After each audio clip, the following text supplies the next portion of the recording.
Assalamualaikum warahmatullahi wabarakatuh. Alhamdulillah, seluruhnya ceritakan surah Al-Qasas. Qasas mana cerita. Yang masukkan cerita di sini adalah memanglah dalam Quran tu banyak mencerita-cerita. Di antara cerita-ceritanya adalah kisah para nabi dan rasul dan juga kisah-kisah yang lain yang utama yang berlaku di dunia ini ada disebut dalam Quran, termasuklah kisah tentang Zulkarnain, cerita mana ni kisah gua Al-Kahfi dan berbagai lagi kisah yang disebut Al-Quran itu. Sebenarnya kisah ataupun cerita yang disebut Al-Quran ini adalah supaya orang-orang Islam dan manusia itu dapat mengambil pengajaran daripada kisah itu dan mereka tidaklah boring mendengar Al-Quran ini. Manusia ni kan kalau tak cerita serius sangat ni dia rasa bosan. Tapi batulah Quran ni banyak cerita-cerita. Batulah kita kalau nak berceramah kena mengajar kawan ni banyak bawa cerita-cerita. Dengan cerita ni manusia akan terbuka mata lihat, rasa tak mengantuk. Nah, itu psikologi.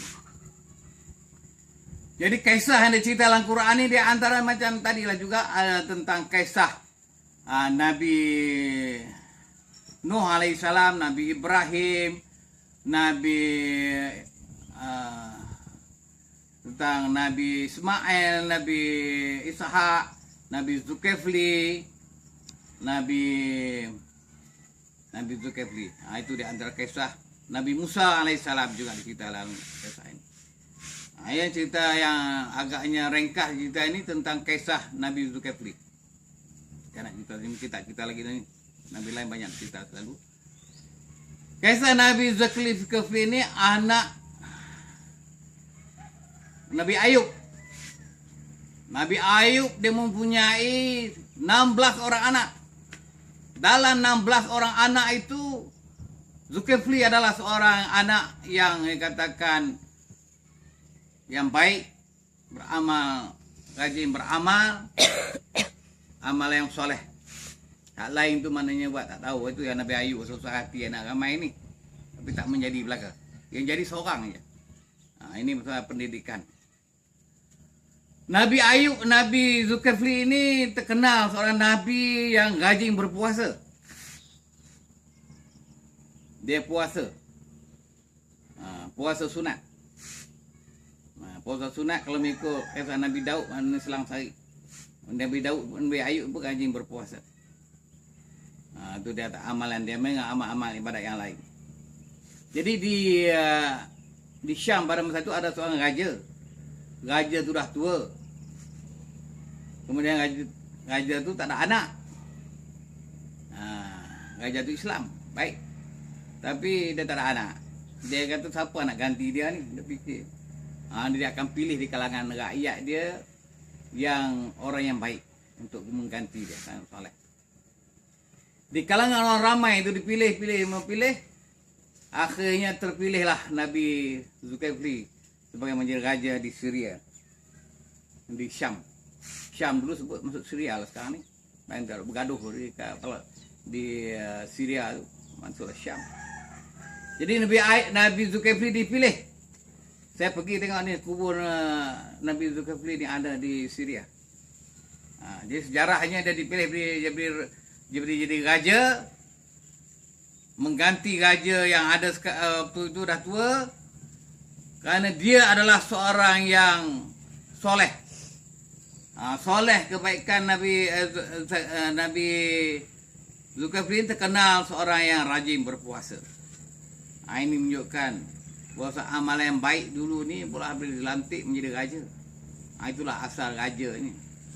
Raja-raja ni asalnya orang yang bersedia untuk menerima perintah Allah Subhanahu Wa Taala dan melakukan perkara yang baik. Sebagaimana hak tanggungjawab utama manusia itu menjadi khalifah Allah. Itu menjadi tugas utama raja. Jadi cerita Nabi Zulkifli ini tidaklah disebut dalam Quran, dalam sejarah pun tak cerita banyak. Itulah dia. Dan dia adalah sebut dalam Qurannya Nabi Zulkifli ini adalah seorang nabi termasuk di kalangan nabi dan rasul yang benar. Itulah sifat dia, seorang yang benar. Begitulah juga Nabi Idris dikenali seorang nabi yang benar. Nabi Ismail seorang nabi yang benar. Makna yang benar ni bercakap benar di atas perkara agama yang diperintah oleh Allah Subhanahu wa taala. Itu je. Quran ini merupakan wahyu Allah, maka tanggungjawab manusia itu dikata seorang yang benar adalah menyampaikan apa yang diwahyukan kepada manusia dan kepada umatnya, kepada kaumnya. Itulah peranan tanggungjawab para nabi dan rasul yang dulu, dan begitulah juga Nabi kita Muhammad SAW, dan begitulah juga umatnya. Generasi yang ada sekarang ini, manusia perlulah bersifat benar, mengikut perintah Allah Subhanahu wa taala.